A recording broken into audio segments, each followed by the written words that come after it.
Do, do, do, do, do. Hello, one and all. This is Peter Palmiotti of Human Art Studio, and this is Making Comics and Art, episode 47. And I got a couple of things before we talk to our guest. Number one, I'm doing Fogtober. My friend Jason Alexander of Fogbreaker Studios has a sort of writing art challenge, and I'm posting on my Facebook studio page, but also Instagram. It's not as easy to share out a story on Instagram, but I'm trying. And I missed yesterday because internet issues, but back up and running.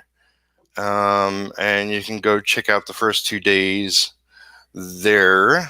And what else? Well, yesterday the big news, did a post on my Facebook page. I got a contract to write a trilogy novel, and talked about it before. It sort of disappeared for a while, but I got a message from the guy the other day, and he said he finally got a contract going and he wants to jump in with it. So I'm going to get the contract out to him. Might be a little bit before I actually officially start, because I'm going to be getting an advance on that. But I'm super stoked, and it's great news. And what else? I don't know. Lots of things going on. Been crazy busy. Here inking my comic retro. If you're new here, I got a couple more subscribers. Thank you, everyone who will watch this live or watch it afterwards. I got more people watching it afterwards, but yeah, shooting for 1,000 subscribers. If you haven't already subscribed, please do hit the like on all my videos. Go watch them all and spend the afternoon. And that's enough of that. So today we have Frank Martin, and we're going to be talking about his book, The Macabre Motel. And welcome. Thank you for having me. You sound almost as busy as I am. A lot going on. Yeah. It's like with the pandemic and everything, life has been crazy. But I'm more mentally stable if I'm just working. So it's weird how things work out sometimes, because in this business especially, you could be working on stuff for years, and they're all scattered and they're all over the place, and then for some reason they all kind of coalesce at the same time. So sometimes people think, wow, you're so busy, and be like, well, this was actually spread out over a long period of time, and it's now all just coming together, different books and comics. And so it's it's been, especially this October, it's a little hectic. Yeah. So I got the link in the video description box to your Kickstarter for people to go check it out. But actually within the stream, if you look below, there's a share screen button if you want to yourself take people over there and show off what you got going on. Sure, let's see if I can do that. Give that a try. Sure. I know what my internet and share your entire screen. Sure, we'll do that. It's not giving me that option. It's not saying share. Why isn't it? There we go. Share. I think it opens. Okay. Yeah, I think maybe you have. Okay. Here we go. Well, that's a little trippy. Whoa. Okay, so this is the Macabre Motel, or Macabre Motel. You can pronounce it either way, which I recently found out. It's an interesting word. And we're trucking along. We just passed 1,300 today. We got 57 backers. This is our second day live. elevator pitch for the book. It's fairly simple. A guy is on the road. It's getting a late night. He's getting tired. He pulls over to a motel, and the motel is full of weird, creepy guests. And he senses something's off, something's not right, but he can't put a finger on it. And it just gets progressively weirder, progressively creepier, kind of like he's going down the rabbit hole until he realizes this is totally off the rails and he has to get out of there. But kind of by then it's too late, as you can kind of see in the cover. The motel has him in its grasp, and he's kind of stuck there with these very weird, trippy people.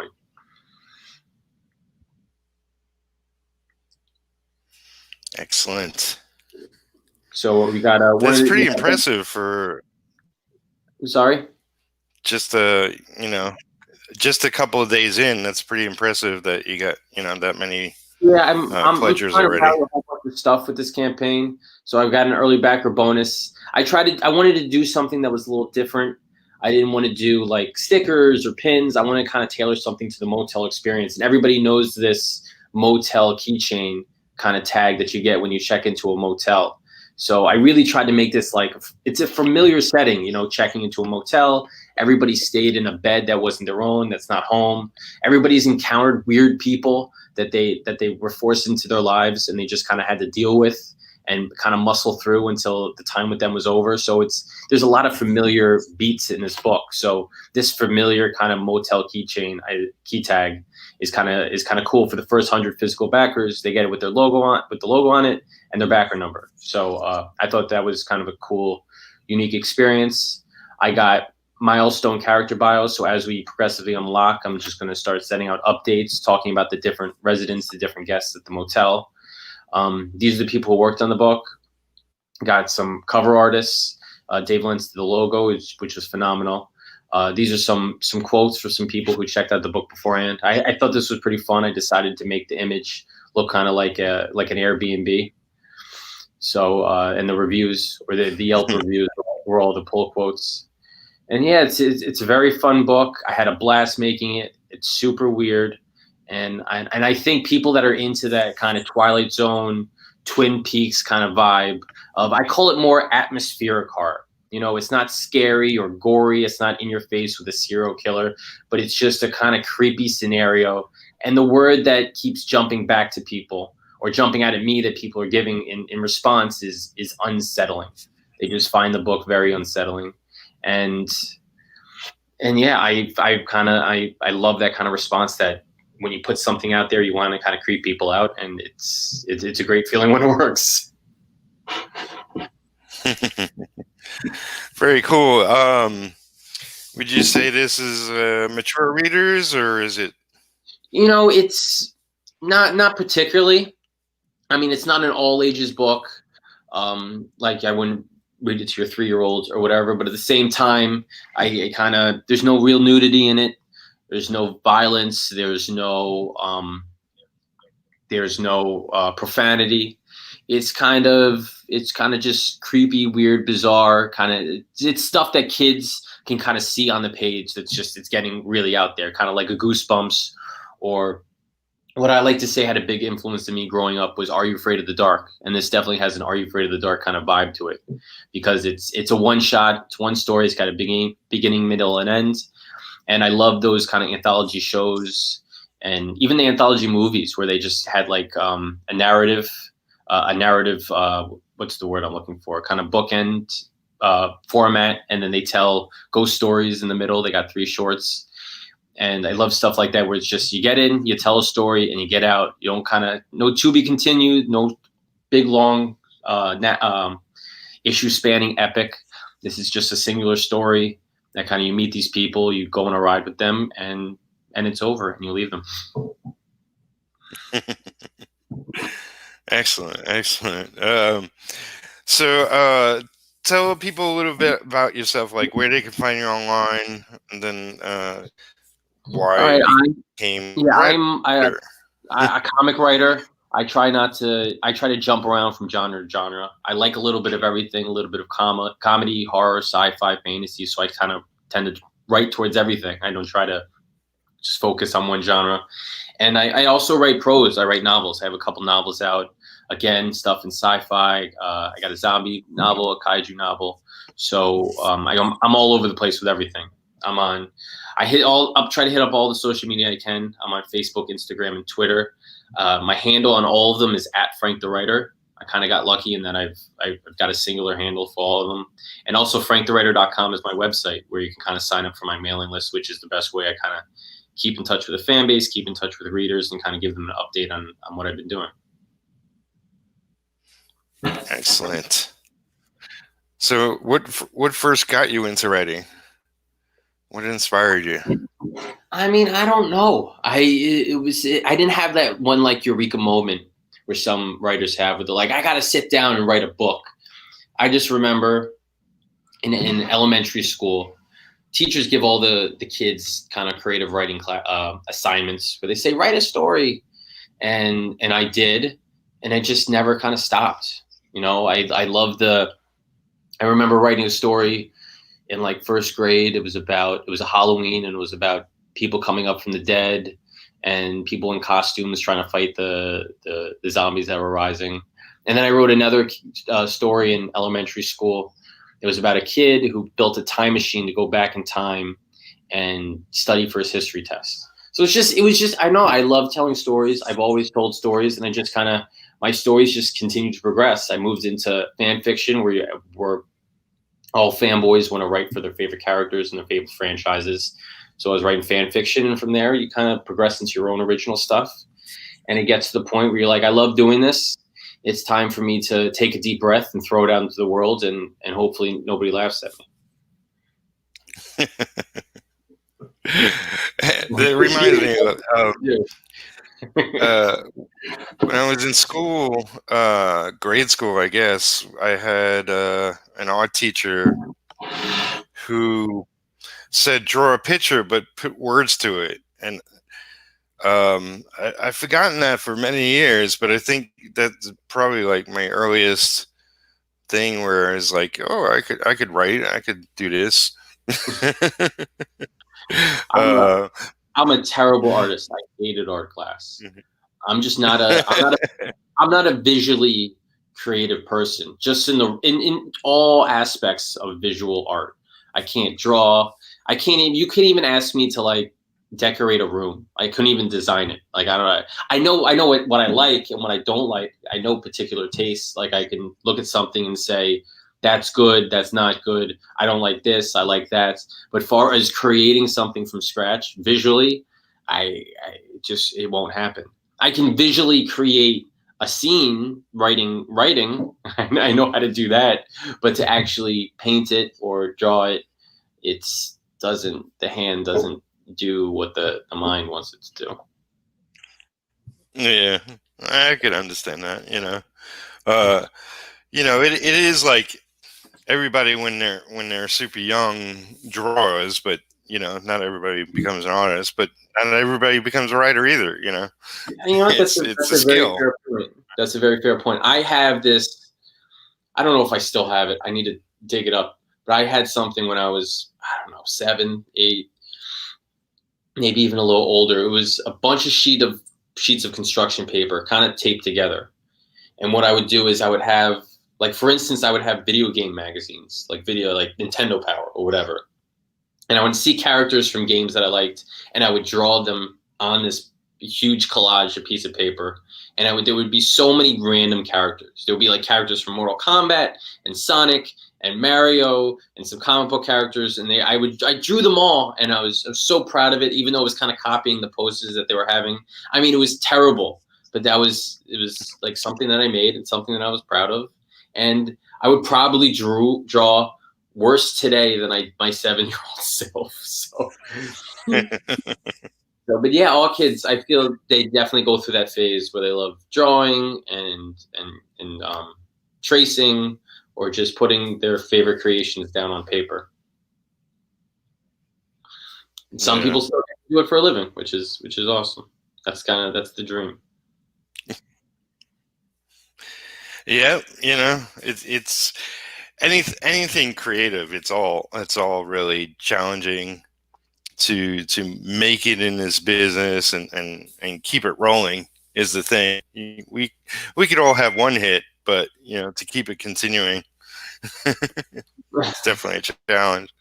Yeah, I mean, the sad part is the creating side of things is usually the easiest part. It's all the stuff that goes along with it. The continually pounding the pavement to get people interested in what you want to do. That's hard.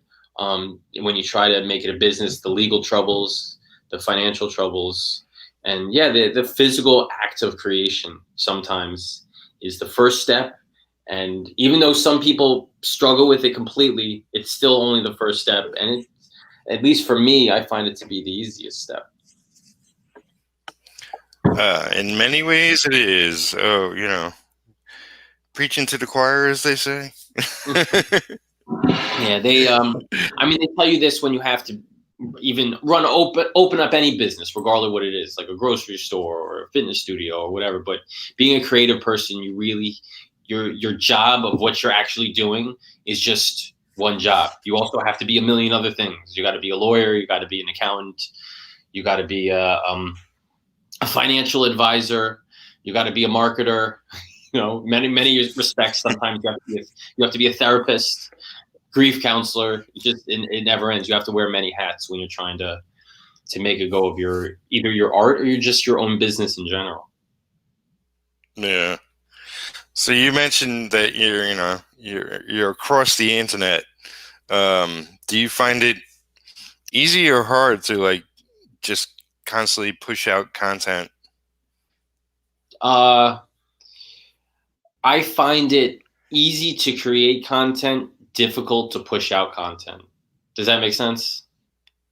Like I love writing. I have no problem just sitting down and writing stories. I have enough stories to write that will last me a lifetime. Like I'll just never run out of ideas. But the act of presenting those ideas to an audience across the interwebs is daunting and frustrating and challenging.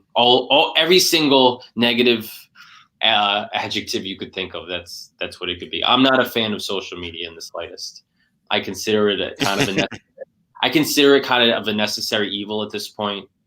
I really admire the writers from 100 years ago whose job it was to just simply write and then just give it to somebody else to do with what they want. But that's kind of not the world we live in anymore. I know a lot of publishers, when you submit to them, they're going to ask for your Twitter handle or your website, and you immediately get points off your submission if you don't have that social media presence. That's what they look for. They don't want you to just be a writer anymore. They want you to be the face of your work, and it's a constant struggle on social media to shout into the void and hope somebody listens, especially with algorithms always working against you. Yeah, I mean, unless your work really shines, it's like they want to know that you got some kind of community following you, that you're worth their time. And it's a little bit of a catch-22 because publishers want to make sure that you have a following before they sign you, and it's difficult developing a following if you don't have a publisher with a reach. So you got to kind of figure out a way to build it one step at a time.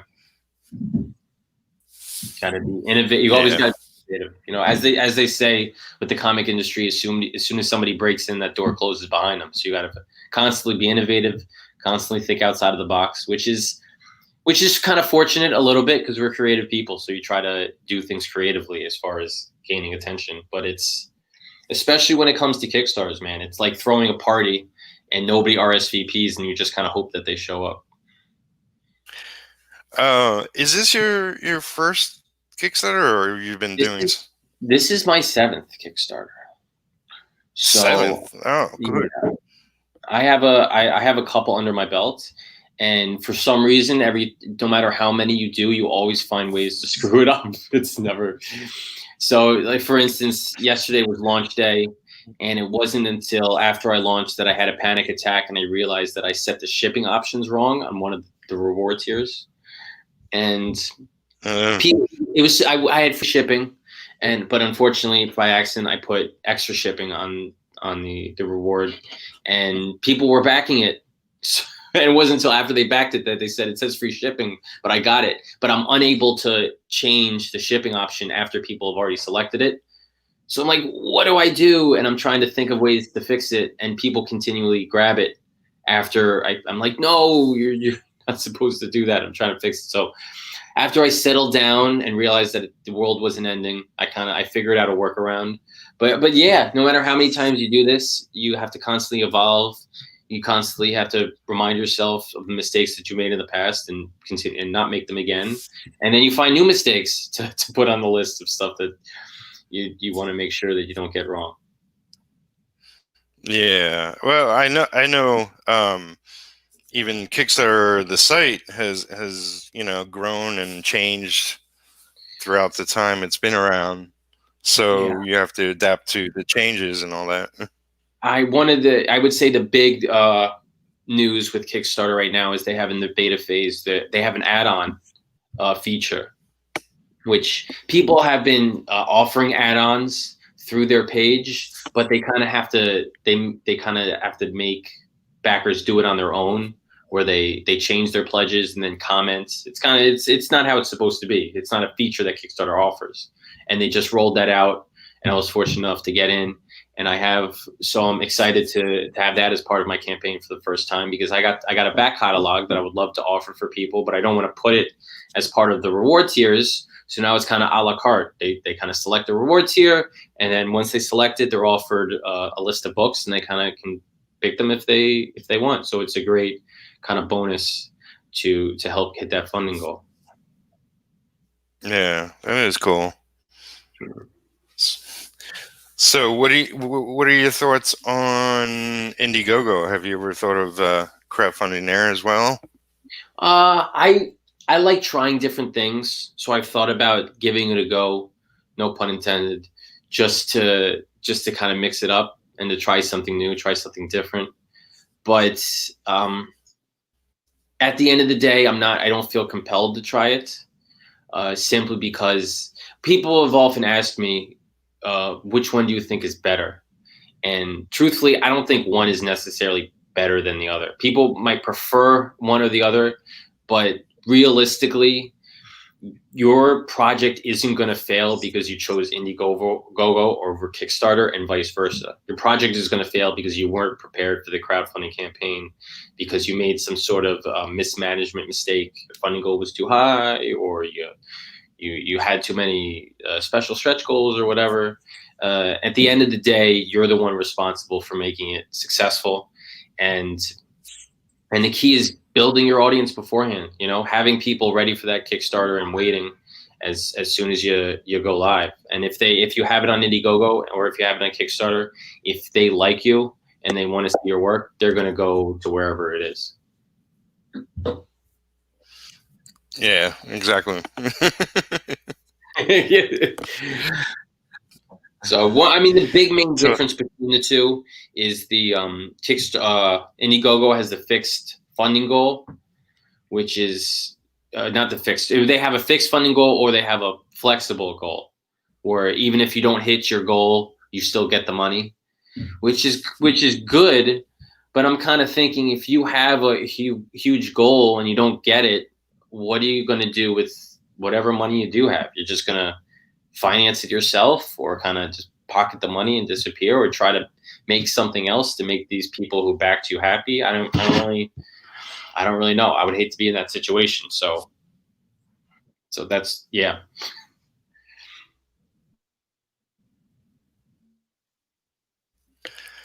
Yeah, I kind of think that, like, half the money or whatever, that they take it out of pocket to do it, or they're really not, really didn't need that much or something, Yeah, I'm sure every situation is different. So you can't make a generalization over all the creators. You kind of have to look at creator to creator and kind of guess. And you know what? There's plenty of Kickstarters that they're successful in their funding, but a campaign is more than just raising the dollar amount. It's also fulfilling. It's following through on that promise of saying that you're going to create something and actually making it happen. And plenty of people overstretch or they don't plan well, or and they don't deliver on their backers. There's plenty of horror stories about that. People commenting one after another, "Where's my rewards? Where's my books? Where are they? I don't see them." And sometimes creators go quiet, and Kickstarter's done a I think they're trying to do a better job of accountability, of feedback. Backers are able to leave feedback in certain campaigns, letting creators know that they haven't been fulfilling their promises. Or some creators try to get around Kickstarter's rules, and they try to do things like host multiple campaigns at the same time. So there are definitely some bad actors, but I think for the most part, most creators, especially in the comics category, have a great reputation of fulfilling and following through. Yeah, it's tough. Like you said, like for the most part, we're just solo creators working a business, and it's a lot. It's a lot to do, a lot to take on, and I know myself. I'm working on the comic that I kickstarted a year ago, and life has been challenging and blah blah blah. But I decided to sort of do this current series that I have going on my YouTube channel, to show people, hey, I'm working on the book, and I plan on getting it done this year and out to people that pledged to my campaign. It's my first Kickstarter, and it was daunting, but it was like, if I don't do a Kickstarter right now, I'll never get the courage up. I'm fully aware. Sometimes What's you just that? gotta. I think sometimes you just gotta go for it. I see plenty of people that are they say I'm planning a Kickstarter, and they say I need to hit this milestone before I'm ready to do a Kickstarter. And I say, Yeah. I mean that's okay, but at the end of the day, you're kind of stop with the. You're gonna just move the goalposts. If you're not, you just really kind of. Sometimes you got to just jump off the diving board. And I think that doing a stream and showing you work on the pages, that's a great form of accountability, and a lot of people should keep that in mind when they're fulfilling. You got to kind of be accountable, and you want to have trust in your backers and communicative, and keep the ball rolling. Yeah. So how much do you have? How much left? Well, I'm sort of jumping around and inking figures mostly, but it's a 28-page book. I got 6 pages fully inked and a lot more done. So, worst case scenario, by mid-November, all the ink's fully done, and it's only a matter of, the biggest job after that will be the coloring, but that won't take that long. So I should have it out, like out to the printer in November, and 2 people in December. That's cool. What are you going to letter it yourself, or are you going to have somebody letter it?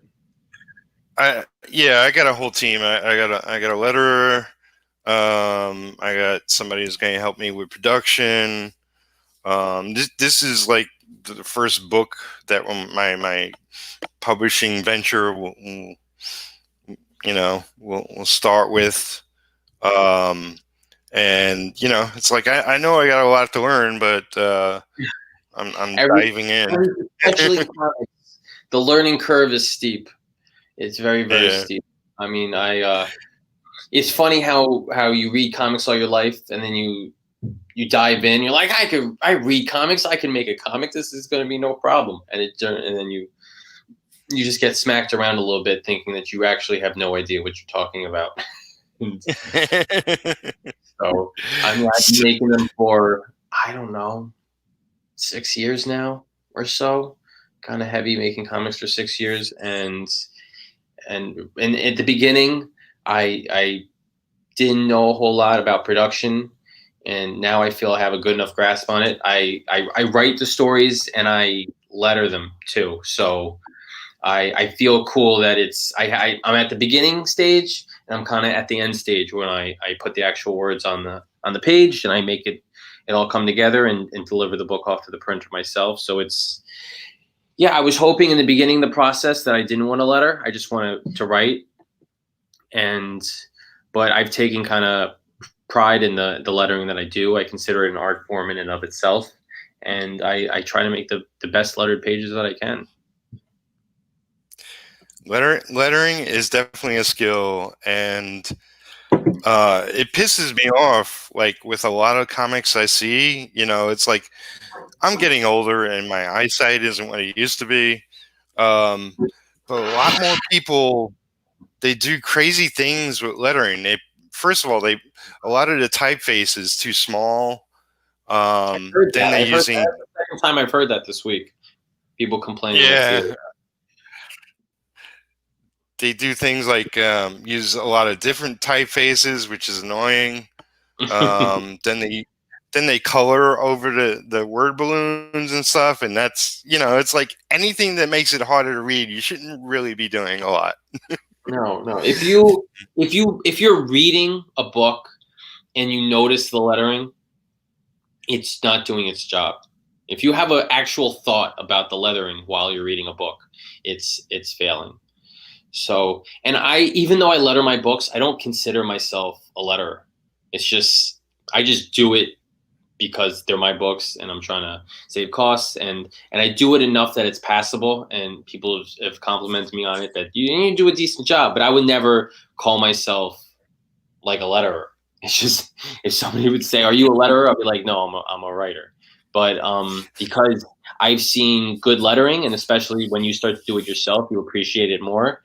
And letterers that are out of this world are you start to appreciate them more when you doing lettering and you're reading a book and you're like this guy knows what he's doing. And the same token, if you read like a big two book and you notice something's off about the lettering, you would have never noticed that unless you actually do the lettering yourself. Little kind of things here and there. Yeah, what it's like you were saying about writing.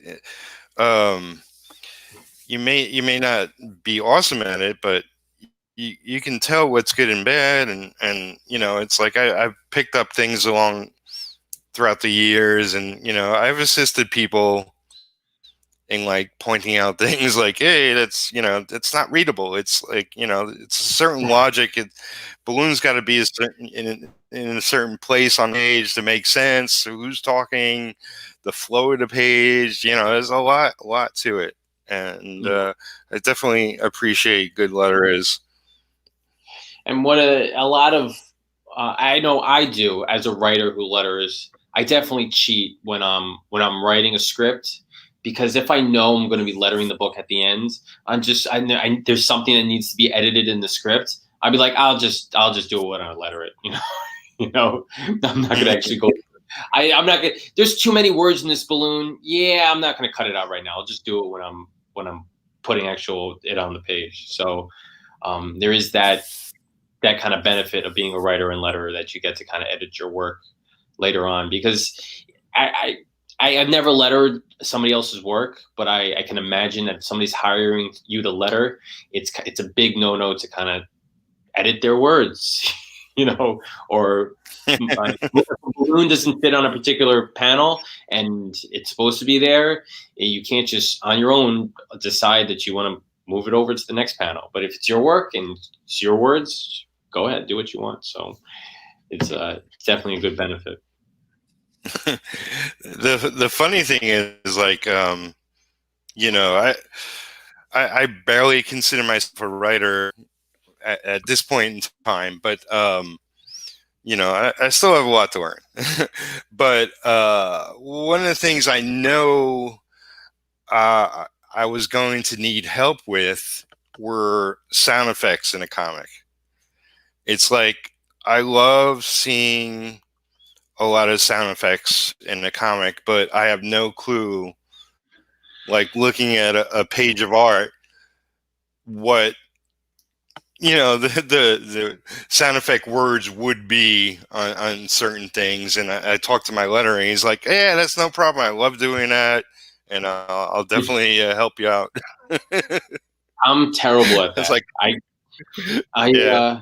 So I'm terrible both at figuring out what the sound effect is and then also making the sound effect on the page. It goes back to that me just being a terrible visual artist, because word balloons, that's kind of easy. I could kind of do that, but actually designing a sound effect, that requires more artistic creativity, or a logo, like that's out of my scope of expertise. So yeah, a lot of times I'm writing a script, and let's say a giant rock falls on a car. I'm like, what would that sound like? And I'm sitting there going, and my wife looks at me like, what the hell are you doing? Like, I need to figure out what the sound is. Or metal scraping together. What's that?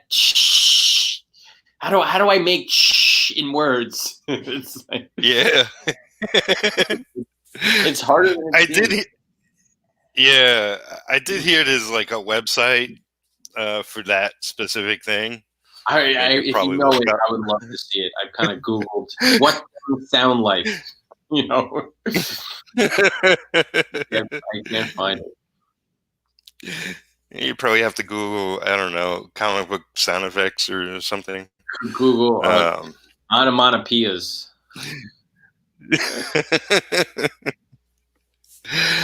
so let me ask you about fulfillment. Do you do your own, or do you go through a company?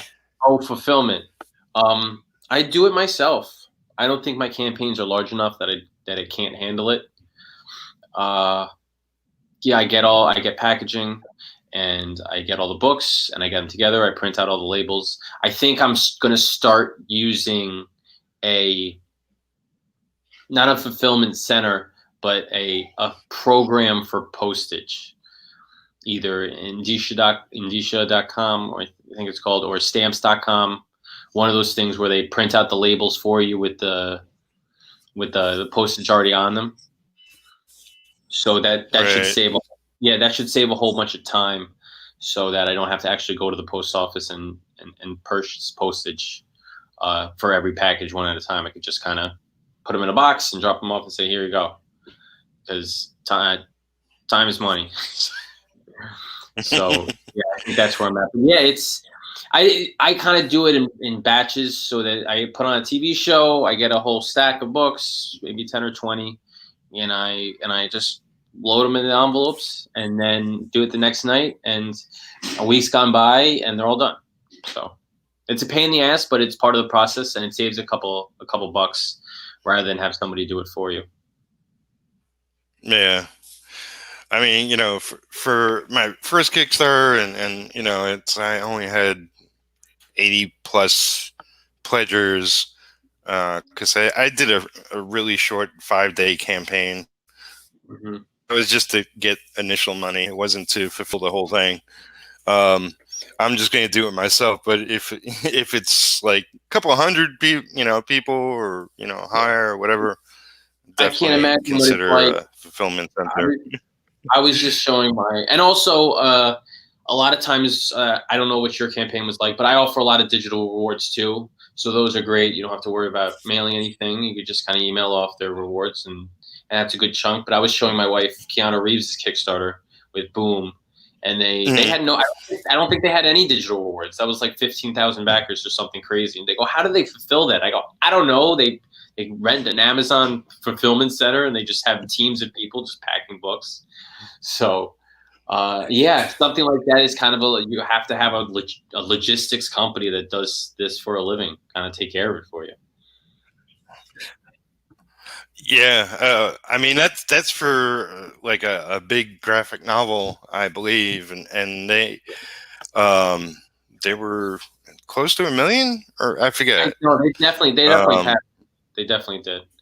I forget what it was yeah, at, but I can't. Also, I can only imagine that the new add-on feature is just going to make that even more difficult, because it's one thing if you have reward tiers, so you think to yourself, look, people in this tier get this, people in this tier get this, people in this tier get this. But then when you have add-ons, you're going to have all these a la carte items where there could be 10 people in this tier and they all have a different add-on, so you got to keep track of that. So it's just another layer fulfillment and logistics that you got to keep track of.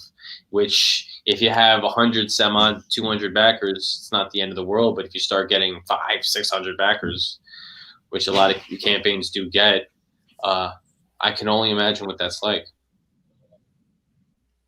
I think they should get Keanu to fulfill it. I'm sorry. I'm sorry. They should get Keanu. That would be a nice photo op, at least. Get him down there and packing envelopes. I'm sure he would do that. Seems like a nice guy. You know what? I watched the Kickstarter video for that project. Yeah. And I'm listening to him talk about the book, and he goes, "This is something everybody." It was like you got everything you love in a comic book. It's got story. It's got a great story, cool characters, awesome art. It's got action. I'm like, you just literally described every single comic book in existence. It's got characters and it's got a story. Yeah. I'm like, that's you described then everything. You didn't really. Yeah. I like the video because it's like, I love comics. That's basically what he's saying. You know. Yeah. So, but you know, God bless him. He's an actor. He didn't have to try to make a comic book and put it out with a comic book publisher. So he did it, and it seemed like a Keanu Reeves book. It's kind of a supernatural John Wick in a way. I didn't back it, but I can imagine why people appeal to it. And also, my wife was looking at the fulfillment. You don't get the final volume until 2022, so it's going to be 2 years before people actually get to finally read the whole thing that they're backing. Yeah, I think, I don't know if it's that or maybe somebody else was talking about a different campaign, but like the process of some comic publisher is that they do a Kickstarter, then they work on it. Which, you know, in the beginning of Kickstarter, that's the way it worked. It seemed for most campaigns, but now it's mostly like the campaigns are you know, the books are done before the campaign starts. For the most part. For me, I don't think I would launch a book unless it's at least 90% done. Simply because I like that quick turnaround. I wanna just get it out to people as soon as they get it, and that's just me personally. I think for this one, what they were doing was they're essentially, I think they said that we're working on the book now, and they're pre-ordering it for people that want all 3 volumes delivered to them periodically as they finish. So I'm not exactly sure how it's going to work. It might be like a serialized story where they're sending out issues to comic shops, and then when, let's say, the first arc is finished, they collect them in a volume, and that's what you're pre-ordering. You're pre-ordering the volumes of the collected story arcs. So, and yeah, good for Boom. They went out and got that money, and it helps when you have a movie star showing up in Hollywood Reporter, drawing eyes to your project. Definitely. And you know, it's like I know a lot of people, you know, independent creators were up in arms. There's also a lot that support it. So, you know, I think, yeah, it's good. It's good. Anything that gives comic books exposure is good for the comic book industry, as far as I'm concerned. Yeah. So, how long does it typically take you to ink a page? Because again, as somebody who's artistically challenged, I have no idea how long it would take. Typically a day for a page, depending on, you know, if it's super busy, then it might take longer. But you know, I am currently involved in a lot of other things. I got a graphic novel I'm working on. That's a paid gig. I got another book I'm working on. That's a paid gig. Doing commissions, and you know, it's like I'm wrapped up in a lot of stuff. So this only consumes so much of my time throughout the week, and you know, You got But to get. You but gotta get who you can. yeah, if I do future campaigns for the next batch of issues and I get more and more pledgers, then it will take it will take more and more of my focus the better the book does. So if Yeah. all you pledgers are listening, get your friends to pledge too.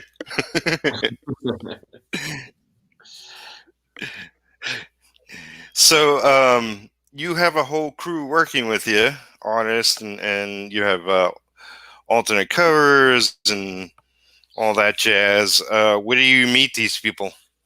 Mostly online. I like so for this particular book, I found my artist in a Facebook group. I wrote the script beforehand. I have an artist attached, so I kind of stalked a bunch of groups. I don't like making posts. I don't like asking people to send me stuff. I like kind of stalking and looking for particular people that would fit the style that I'm looking for. And I did, and that was great. As far as the covers were concerned, I reached out to people that I knew. Luke Cooper uh, was one of them, and Ryan Both. I know them just from kind of networking, just being in the community. Luke and I used to be part of the same publisher a couple years ago. In fact, my series with that publisher, Modern Testament, was an anthology series. It's kind of angels, demons in the biblical world, kind of like Lucifer and Ghost Rider and Constantine, those kind of stories. And he had a book called Hollow Girl, which was about a kind of a vigilante wearing a mask. And we did a crossover. So Modern Testament and Hollow Girl was called Hollow Testament, which is essentially his character, Hollow Girl, facing off against different supernatural entities from biblical mythology. So that was a cool kind of crossover that I did, which I also did a Kickstarter for was it last year? Man, time flies. So yeah, we did a Kickstarter. We did a Kickstarter for how that last. how did how I'm curious how'd a crossover book do, because it's not either book and you're sort of just meshing it universes together, I guess. So the way it works, it's a little bit funny because I got this idea from a book that Dynamite put out. They did a Shadow Twilight Zone crossover, and it's interesting because Shadow is a character, it's a property, but Twilight Zone is more of an idea. It's a concept. It's not like another character that the Shadow can meet and interact with. So it was cool reading about how they went about doing that, because my book, Modern Testament, is essentially the same thing. It's an anthology series of different short stories that the characters are all different. The themes are all different. So how do I really cross that over with another character? And the idea was to take the concept of a biblical being, whether it's an angel, a demon, a horseman of the apocalypse, or whatever, and have his character, Hollow Girl, face off against them. So we did 3 stories. There was one against Cain and Abel. We did like a personification of death, like the Grim Reaper. And then the last one was Joan Divine, who's a biblical character that sees apocalyptic visions. So it was more the concept of Modern Testament, the concept of these biblical characters who were a good complement to his character. And we did 3 stories, and the crossover was successful. I forget how much we raised, maybe around like $1,500 of a $1,200 goal. It was black and white, so it was a lot cheaper to print. And yeah, and then actually I just did last April, I did the same thing. I did another crossover with a book called Reclaiming Godhood, which focuses on the Roman god Jupiter. He's a fallen god. He loses his powers, and he has to quote unquote reclaim his godhood. He's got to find his god powers. That was the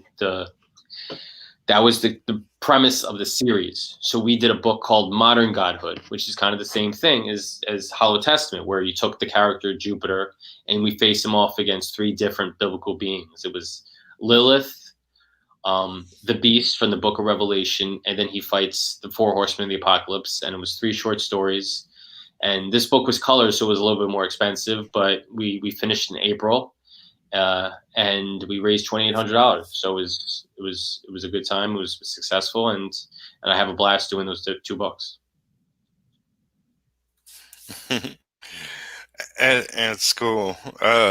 It's funny for my question. It's like I pledged to a recent campaign. It was like a kangaroo character who might be called Kangaroo. I forget now.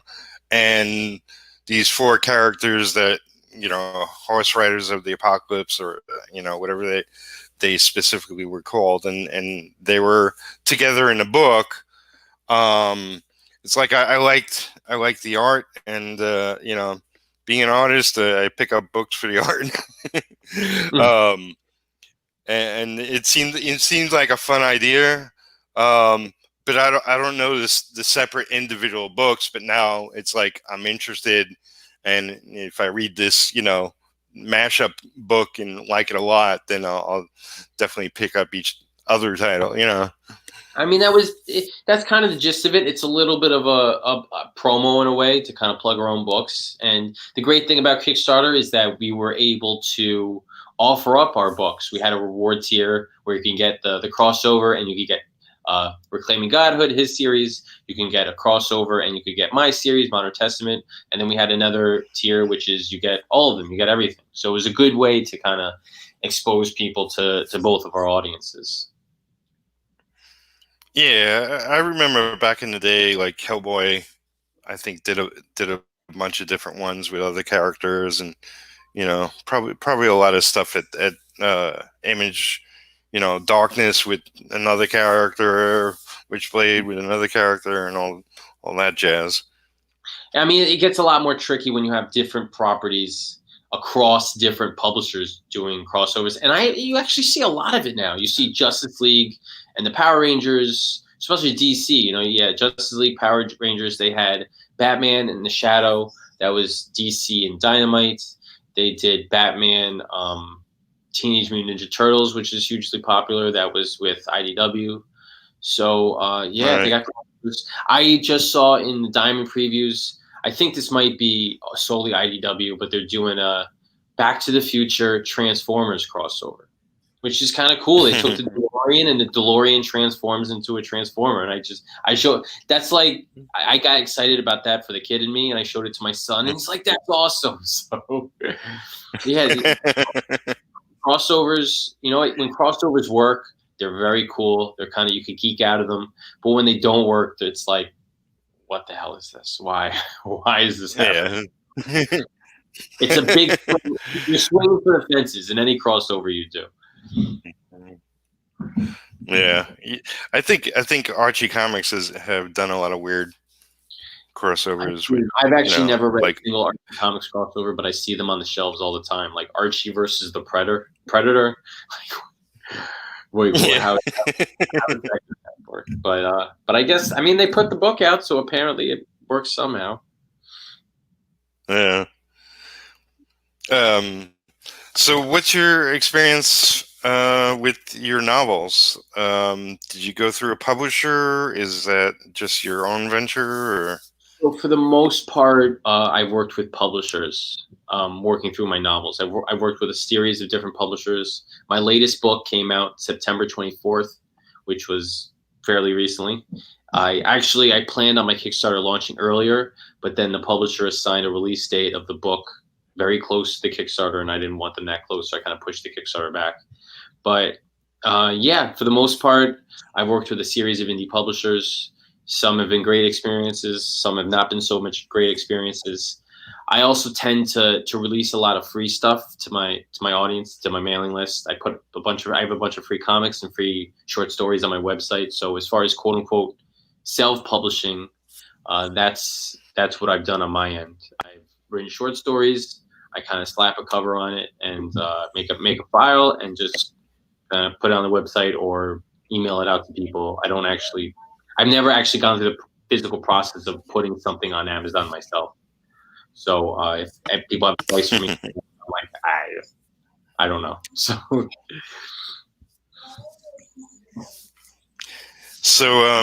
you have any tips for would be novelists? write. Read and write. I wish I read more growing up. I didn't really start reading a lot until I was in college. Like I wasn't a big, I mean, I read, but I didn't make it a point to always be reading a book, you know? I'm always into a book. And growing up, I associated reading with school, which meant work, which meant I didn't want to do it. So I read sporadically, and I wish I did a whole lot more, because when you read, you get to get a feeling for how different writers write, and it's just all that much easier to find your own flow, to find your own voice. And the way you cultivate that flow and voice is also by just writing, you know, by physically writing. I've written stuff. I remember writing as a kid and thinking, I'm the best writer that ever lived. This is awesome. I'm badass. And then I look back at that stuff. I'm like, you're an idiot. This is terrible. So just like with art, you're constantly evolving. You're constantly getting better. And the only way to do that is to do the damn thing, you know? So just momentum breeds creativity. So keep writing. Doesn't matter if it's 100 words a day or 50 words, just kind of get it down on page. Because when you stop writing one day, it's easy to stop writing for 2 days, for 3 days, and before you know it, a month has gone by and you haven't done anything. So just keep it up, just keep at it, put your head down and hit the keyboard. Yeah, it's definitely like, when I began my career in comics, I knew my foot in the door would be as an anchor, but I also knew I sucked, and I took really the first couple of years and just said to myself, okay, this is all practice. Whatever work I'm going to get, or whatever free time I have, I'm going to put towards being a good anchor. And it was just do it, and you get better. There's no real secret to it. Just do the work. Just do it and get better. Chip away at it one page at a time, or one page. I was thinking page for art, but then that applies to writing words too. So yeah, one page at a time. Just kind of do it, get better at it, and that's it. Yeah, well, the secret is to like have that discipline, that will to get your ass in the chair, because sometimes that could be the biggest challenge. Yeah, finding time. I would say right now, time management is, or not even time management, just finding time. So, hey, what's up, Mark? How you doing? Small world. Yep. Yeah. Small world. We were chatting a week ago. Oh yeah. Cool. Yeah, I know. I'm originally from New York. I'm living in Kentucky now, but I know Mark from my days at all those New York Comic Cons and whatnot. We were supposed to. We were supposed to. He had a radio show, an in-person radio show, and I was looking forward, because after doing so many interviews like this over Skype or Zoom. I always enjoy getting in person with somebody and having a microphone in my face and actually doing a real interview. And we're going to do that. And of course, the world fell apart and his studio access got shut down. So we had to do it, of course, like the whole world is now, through Zoom. So, but we got to chat last week. We talked about the book, and he was a great guy. Had me on, and I appreciate it. And you too, I appreciate you chatting with me for the last hour. Oh, my pleasure. So yeah, we've been going just about an hour. So this is a free for all for you, of anything you want to chat about, let people know. Go for it. Yeah, just I'm here to talk about Motel Macabre. Macabre Motel. I can't even get the name for my own book right. but it's real. It's a love letter to just weird stories. It's a one shot. It's a self-contained story, and I like to call it atmospheric horror, and it's just about setting that creepy, bizarre mood. I consider it like a rabbit hole. Or when I think of Twilight Zone, I think of a main character, a guy that you can relate to, who's taking you on this journey through the Twilight Zone. And what that really means is bringing you into a situation that's weird, that's strange, where you know something's wrong, you're not quite sure what it is, but you just that feeling of impending dread. It just kind of progressively gets worse and worse and worse until you're trapped in it. And that's really the feeling that I want to embody in this story. And I've gotten great feedback from people so far. So I believe I accomplished that mission. And if that's something you're into, I'd appreciate you checking it out. Awesome. I do have one question, and this relates to the series of novels I'll be working on. I don't have an issue writing anything or any character. I know the world has gone a little insane, becoming more PC, and from my point of view, it's a little bit stupid. But this is I was talking about the books I'm going to be doing with somebody who I won't mention who it was, but they were saying, like, because the title character is black, and are you talking about I'm what's that? Are you talking about a specific book, or like that's out, or that's something we're working on? The trilogy of books I'm set to work on for somebody. All right, I hear you. And the title character is black. That means a lot of characters within the novels are going to be black. I don't have a problem with that, but they were saying I'm white, that I have no idea what to write about, or it's like, oh, it should be a black novelist writing that book, or whatever. And it's like, that's not how things work, in my opinion. It's like if an Asian person wants to write a book about a white guy, then I don't have a problem with that, as long as it's well done. What's your point of view? So I think it depends on the kind of the story that you want to tell. So, and it also, on the flip side, it really doesn't work the other way around either. I mean, Marvel is getting into a lot of trouble, I think, because they've been typecasting writers. For instance, they are having writers of color only write characters of color, and they're like, "Why you got to do that?" So, spread it around. They could write anybody. So, as the same token, a white writer, there's no reason why a white writer can't write a character of color based on the story.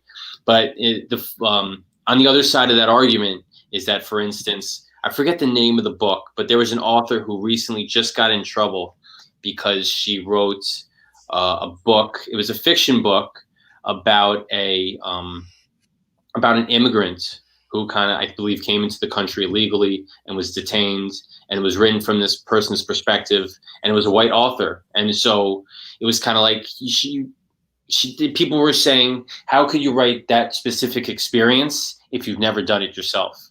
And I can kind of get that. If you're going for a very specific experience, or if you're going for a very specific take or a tale on something, I mean, writing is all about experience and living through stuff. So if you can ground your work in something that touches you personally, it becomes all the more powerful. So just the color of the characters does not necessarily dictate whether or not somebody should write it. It's really the story that you're willing to tell, and the narrative, that how you want to present that narrative, and whether or not that writer has a personal stake in what that narrative is.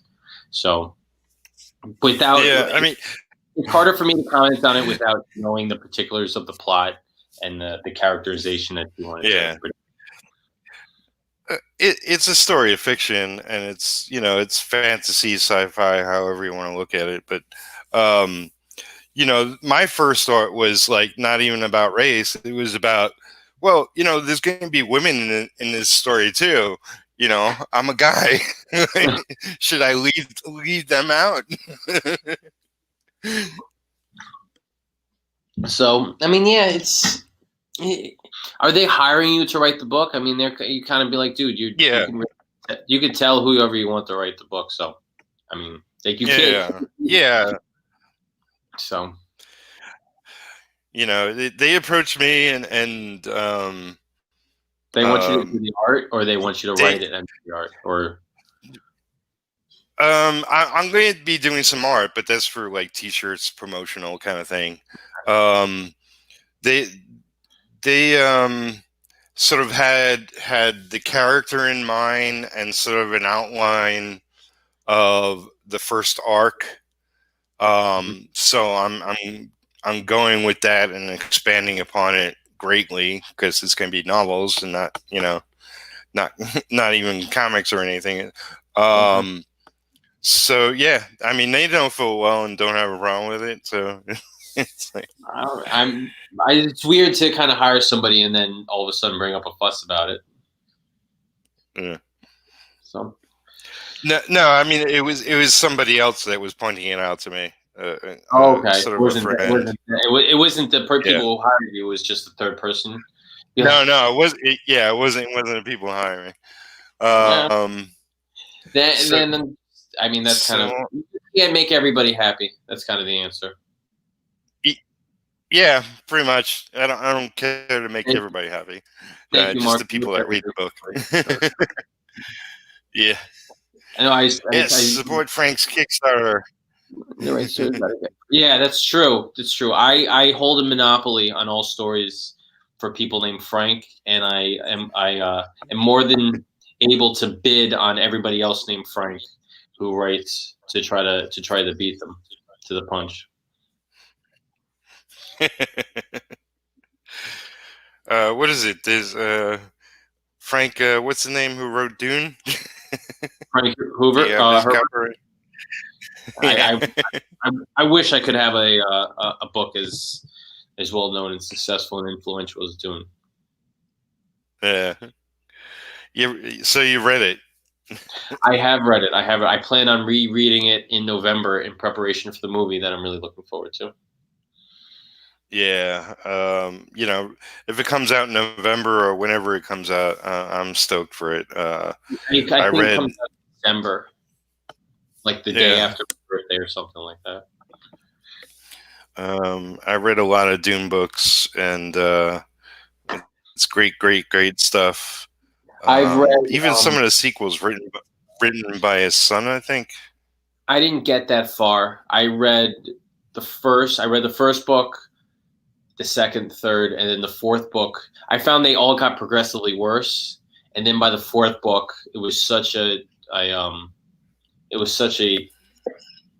work to get through that I'm like, I can't keep this series up. This is, and by the fourth book, I'm like, I'm done.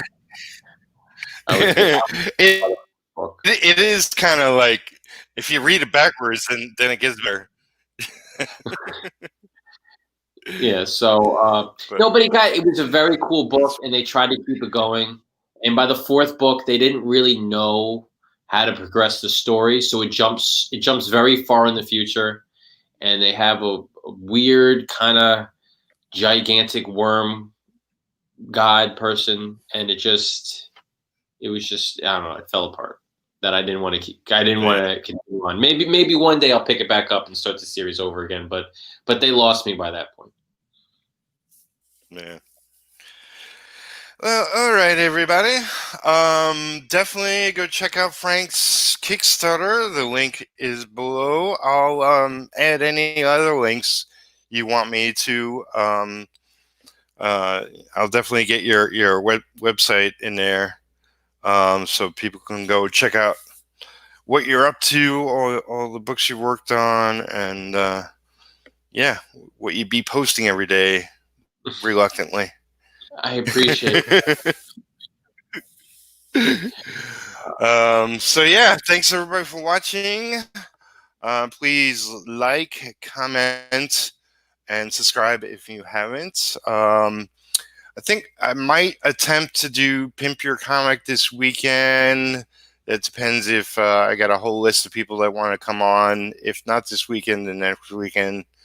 And I'll also have Mr. Jeff Lafferty coming on shortly. We'll schedule a meetup. But thank you, everybody. Be well and keep productive. Adios.